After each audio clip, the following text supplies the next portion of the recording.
So based on what we talked about yesterday, when we are looking at reactions and we're trying to determine if reactions will spontaneously happen, whether that be exothermic, primarily ex, or endothermic, end, what are the two major factors we have to consider other than temperature that are going to help us understand if reactions can be spontaneous?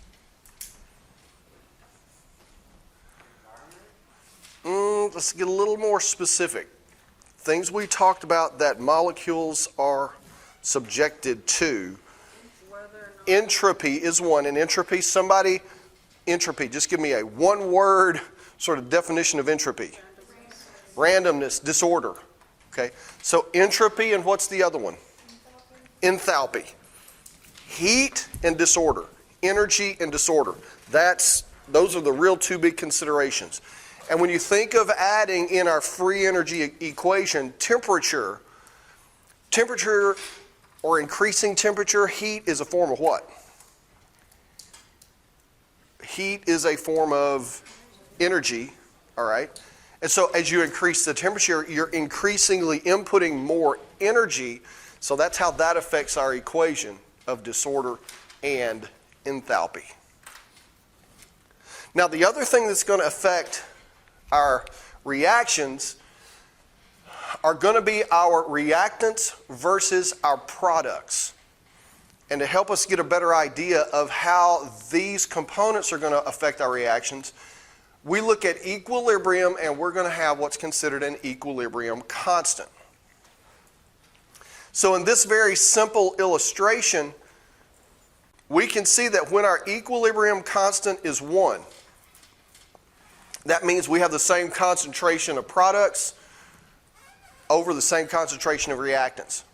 2 divided by 2 is 1. And so when you have equal movement in either direction, the net movement for the reaction is 0. Looks like it's halted. So that's our equilibrium. Now, the more of our reactants that we have, so let's say we have 5 times more reactants than we do products, then that's going to be 1 over 5, which is less than 1. Likewise, if we have 5 times more products than reactants, we have 5 over 1, that's bigger than 1. So do you see how this constant and this ratio is going to help us understand the equilibrium for a reaction? But you're also going to be able to see how if you've got vastly more product of B, so think of this like a big hill, then that may in fact push the reaction, if it's reversible, push it in the opposite direction, almost like a potential energy. Okay, does everyone see how that equilibrium and the number of products and reactants could affect the direction and certainly the rate of a particular reaction? So if we plug in 2 very simple, we'll call these intermediates, because this is going to be part of our aerobic respiration that we're going to get to in a couple of chapters. But if we have as a reactant glucose 6-phosphate, and in this process of breaking glucose down, we're going to convert it to fructose 6-phosphate. If we have an equilibrium constant of 0.5, which do we have more of? Reactants or products? Okay, remember this is less than 1, so this number is A, this number is B, so which do we have more of? The reactant. And for our convention, we're just going to put reactants over here, products over here. Read left to right. So do you see how if you look at the ratio, you can consider, and if you have a number bigger than 1, that means we're going to have more of our products. This number is going to be bigger. So the reaction is going to tend to go downhill.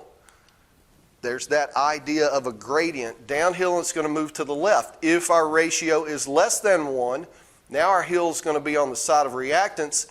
It's going to tend to drive the reaction to the right.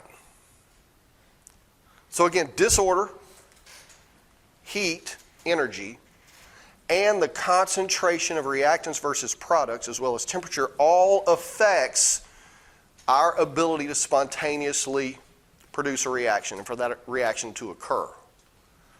So again, we're kind of building up this concept, getting into our idea of free energy and how that affects spontaneously occurring reactions. Any questions on that? I see people writing, so I'm just kind of stalling until we finish. Yes, ma'am. In our example here, fructose is a product. The reactants are always going to go at the bottom. Yes, so whatever we have over here on the left for our convention here in class, this is going to be our reactants, and it's always going to be on the bottom. Products are going to be on top.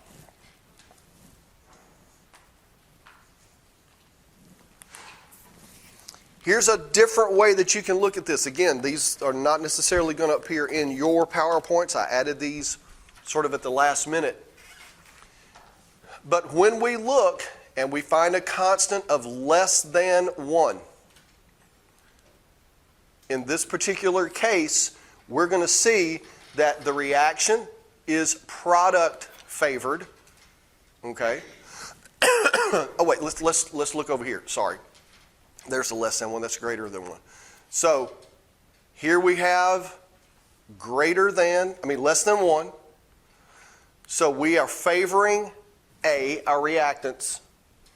I mean, you could look at this graphic if you want to get an idea of what's happening, but really that number is the significant number. And so in this case, if we have an equilibrium potential less than 1, the reaction is going to go to the right. Likewise, if we have more product, and as we use up our reactants in this case to produce our products, that's going to favor the reaction going in the opposite direction. It's going to go to the left. And it's all based on that equilibrium potential. Okay? Now, this is definition. This is not math. This is definition on this slide of free energy. Because we are going to be able to describe free energy in generic sense and a very, very specific sense. So we talked about just our Gibbs free energy, delta G. And our delta G uses our enthalpy minus temperature times entropy. That was our delta G calculation in a very generic sense. Well, if we have delta G prime, in this case, well, that's delta G degree. This is going to represent our Gibbs free energy that we call standard free energy because we're defining some criteria. This is going to be our free energy at 25 degrees centigrade, 1 atmosphere of pressure with a pH of 1. Now, is that going to be very physiologically significant for us? No, it's extremely acidic. And then when we look at all of our products and all of our reactants, they're going to be at 1 mole per liter. So do you see how we find some very specific, but this is just theoretical because this is not necessarily going to occur in nature. But that's why we call it standard. We've set all that stuff to standard measures. Now, when we see the free energy degree with a prime up there in our superscript, this is going to be the same practically as our standard. Only difference is now we're at pH 7, which is closer to physiological neutral. 7 on a pH scale is in fact neutral, right? Physiological neutral for your body and many organisms is 7.4. It's slightly on the alkaline side of 7. But for our purposes, we'll go ahead and stick with 7. Now, we use standard, and we use standard at pH 7 to give us a great idea of what a reaction may in fact do, whether it could be spontaneous But this is still not real world. I mean, we may be at 25 degrees centigrade. We may be at 1 atmosphere of pressure. We may be close to pH 7. But in a cell, our products and reactants aren't necessarily going to be at 1 mole per liter. So that's why we go to the very next step. This is really our free energy, delta G prime, under cellular conditions. pH 7, again, 774, that's where we're going to be, but non-standard for temperature, pressure, and concentration of reactants. So while it's important to remember these, understand, these are just the definitions of these points. The one that we're really interested in is delta G prime. But do you see how this is going to be difficult to calculate? Because you got to go find out what are all those conditions. You got to take the cell's temperature, you got to measure its pH, you got to measure all of the concentrations. It's just much easier to try this standard stuff.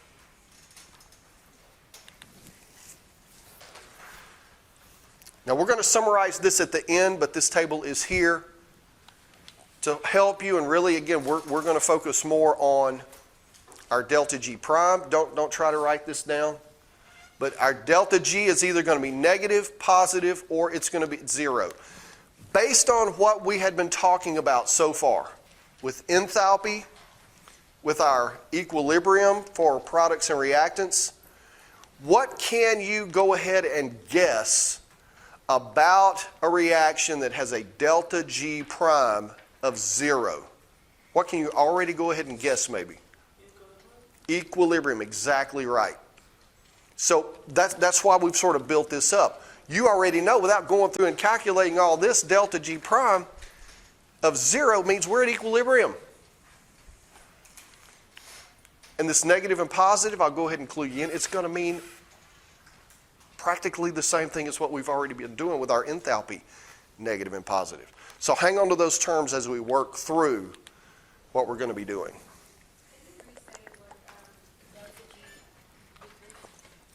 Delta G degree is standard free energy. And the big thing about the delta G degree was pH of 1.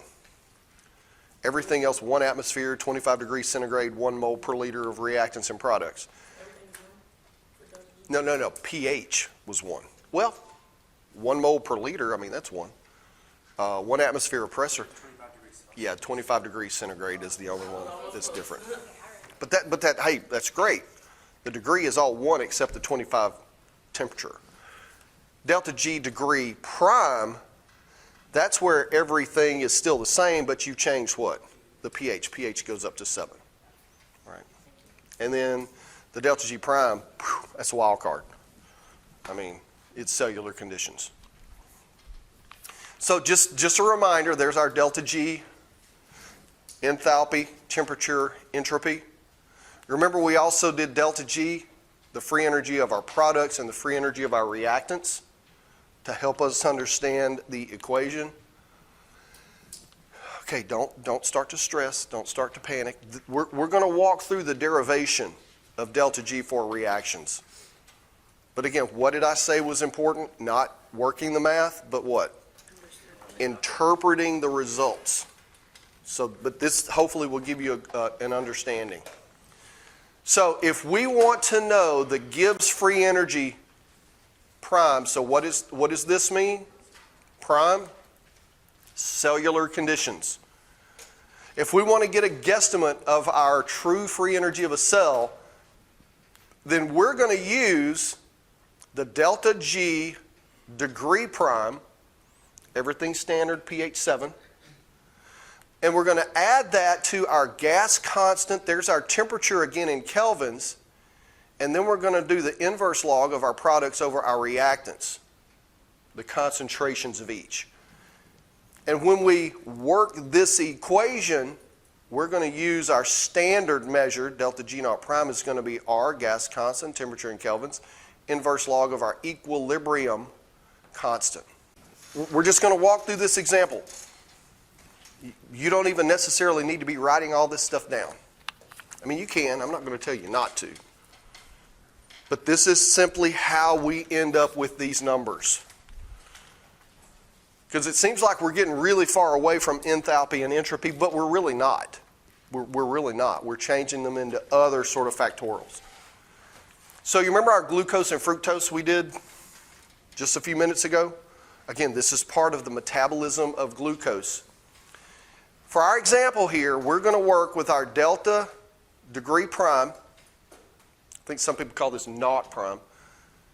We're going to work with this using our gas constant, temperature in Kelvin, and then we're going to use 10 micromolar concentration for glucose and 1 micromolar concentration for fructose. Remember, this was our reactant, this was our product. Which do we have more of in this illustration? We've got more of our reactants, so the reaction is going to move to the right.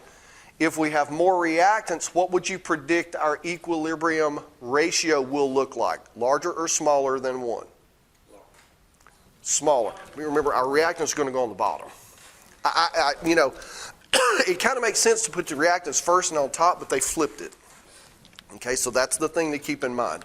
So there is our ratio, 0.5. So this we know already favors reactants moving to the right to make our products. So when we plug all of this in, our delta G naught prime is going to be positive 410 calories per mole. Now, we're not looking at the positives, negatives yet. We got to plug it into the whole equation. So now, there's our standard free energy at pH 7. Now, let's generate our delta G prime cellular conditions. Because within the cell, that percentage, that concentration of each is going to be different. And so when we take our delta G naught prime, which we just calculated, remember on the previous slide, we add that to our gas constant, temperature in Kelvin, our concentration of products and reactants, we end up with a delta G prime of negative 954 calories per mole. Negative delta G prime. X or N? X. X. All those numbers, all those equations, what does it boil down to? Is it negative or positive? Is it X or N? Does it go to the right or to the left? Same as what we have been doing for heat energy and enthalpy. Just a lot more technical. So do you see how we've kind of gone full circle now? We're still looking at energy. We looked at heat energy. Now we've shifted it, changed it, shuffled it, and gives free energy, but we're still looking at the negative. But again, we're still talking about our energy, but I think you can begin to appreciate that that number is going to be different depending on the concentration of products and reactants. And so as you look at our equilibrium constant, one, we're at equilibrium, same amount of products and reactants. If we get smaller, meaning if we favor our reactants, notice what's happening to our free energy. It's going up. It's getting more positive. If we look at favoring, in this case, our numbers are getting bigger, so we have more reactants. Now our free energy is going down. So again, we're looking at this positive and negative number. Here, our delta G naught prime, and again, just think of our cellular conditions. If we're negative, we're going to be spontaneous, we're going to move to the right. So if our equilibrium potential is 1 or higher, that's also going to help us think spontaneous, to the right, X or N? X. X. It's going to be X because we've got a negative free energy. Free energy is going to be released.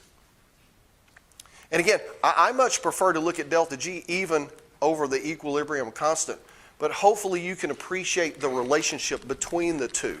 If it gets to be too much, focus more on the delta G. Focus more on the energy in the positive or the negative. That's where we're going to make the most traction, we're going to get the most mileage for our money. Now, do you remember in the first slide we talked about open and closed systems? Energy into an open system. A closed system, energy's not coming in, it's not going out. Well, in our cells, much like an assembly line, we have what is referred to as a steady state. And our reactions are never going to be at equilibrium. And the reason they're not going to be at equilibrium, think about it. In our glucose to fructose, which is just the first step of our metabolic pathway.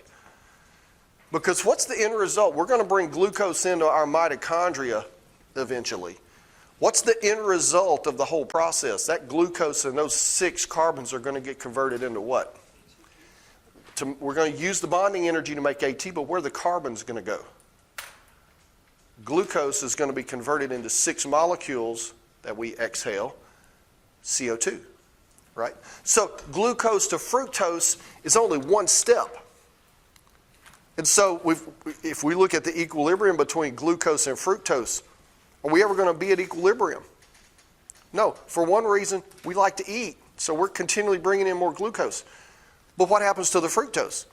It gets broken down into the next one, and so we're eliminating. So do you see how in this steady state we're continually bringing in more reactants, and we're taking that product, which we're going to use as reactants for the next step, and we're removing it.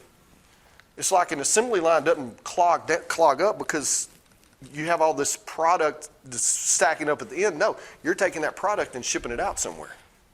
So that's the whole idea of this steady state, open system, continuous reaction, but cells maintaining that by continually bringing in material and using our products or removing them. So look at this. This is a definition. A lot of people like to hang on to very strict wording and definition. Steady state, non-equilibrium condition of an open system through which matter is flowing. Matter is a form of what? What have we been talking about this whole chapter? Energy. Matter is simply a form of energy. So you could even change a steady state, non-equilibrium condition of an open system through which energy is flowing. Now, we could look at our jumping beans to give us an idea of this continual flow.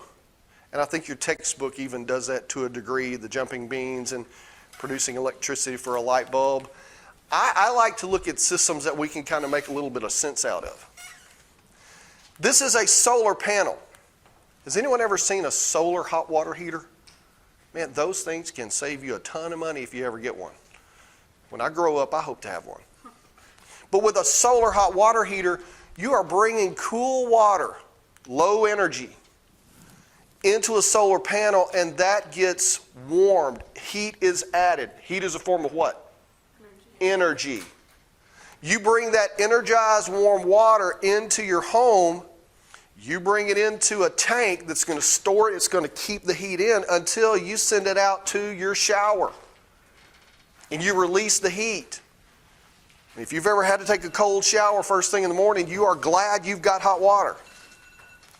But you're going to release the heat. You're removing the heat from the system. And in this system, this open system, we're going to add cold water that comes back in and it gets heated again. Do you see how you're continually adding heat? Continually removing the energy that we got from the sun in your shower. So can you understand the steady state? We're recycling this material. Your cells do the same thing. This is an example, a very rudimentary example of aerobic respiration, and just to give you the idea of the steady state. Here we have the plasma membrane, the cell membrane on the outside. The brown area is our cytoplasm, cytosol, and the dashed blue line is the outer membrane of our mitochondria. The solid blue line on the inside is the inner membrane of our mitochondria. What's the purpose and function of the mitochondria? Powerhouse of the cell producing energy. So this is the final end point of that energy production. is an enzyme complex called the F1, and I think there's F2 that goes along with it. We'll get to that toward the end of the semester. But we burn energy out here in the cytosol. And when we burn energy, we convert ATP into ADP and an inorganic phosphate, right? That's from the breakdown. We're going to transport ADP and phosphate back into the mitochondria. We're going to use the energy that we recovered from glucose in aerobic respiration. We're going to use that energy to put ADP and phosphate together and produce ATP. Where does ATP go? We're shipping ATP back out to the cytoplasm. What happens when it gets out here? It gets broken down, the energy. Do you see the steady state? We're continually bringing energy in, we're continually using energies, and we're recycling products and reactants. So we're never going to reach our true equilibrium. Steady state, we get the concept of steady state? And this is going to help us when we get to aerobic respiration. And that's why we've been talking about these molecules. We've been talking about bioenergetics. That's going to help us better understand these processes when we get to the end. It's how cells do their thing. That will be, I'll put that up today. Okay. So, how does all this work together in real life? Glucose and fructose, that's closer to what's happening inside our cells. And when we go through and we do the calculations, delta G naught prime, still going to be 410. I mean, that's always and forever going to be 410. Standard conditions, same concentrations, pH 7, that number will not change. But the cells then, when you look at the concentrations of what actually is happening in the cell, now we end up with a number, crunching the numbers, going through, negative 644. Sorry?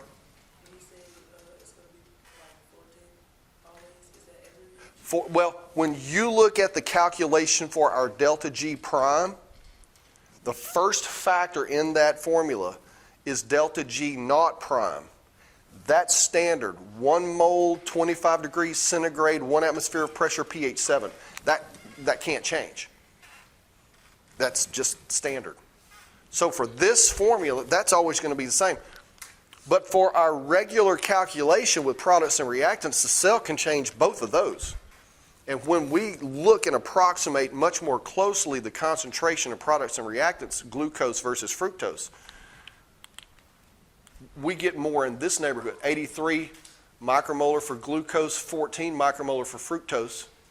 So we're still favoring reactants. We're still going to the right. And when we look at our final number after we crunch all that in the calculator, we still have, and the most important thing, we still have a what? What kind of number? Negative delta G. Negative. X or N? X. Favored to the right. So even when we calculate this through the cell, that's what that means. So we're not going to be doing math on the test, but how are we supposed to figure out by just the reactive products number that we're going to get a negative? Or will we just be given a delta G prime? I'm going to ask you to interpret a final number. I'm not going to give you products and reactants and say, oh, guess if this, no. That's a math class. I want you to know what do you do with a negative delta G, what do you do with a positive delta G, and what do you do with a delta G of 0? What does it mean? But knowing how it relates to products and reactants is going to help you down the road.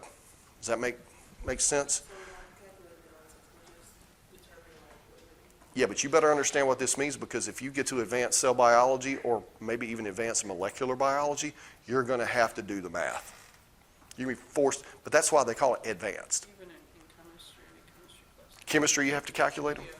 General chem or? 134. Yeah. Ooh, they're mean. I don't remember doing 133. That's why I like biology. Okay, summary slide, right? You remember this one? Yeah. For this chapter, this is my favorite slide. There's our enthalpy, there's our entropy. Positive, negative, negative, positive. So if we're negative enthalpy, Positive entropy, more disorganized. We've got energy coming in. We're energy out, that's spontaneous.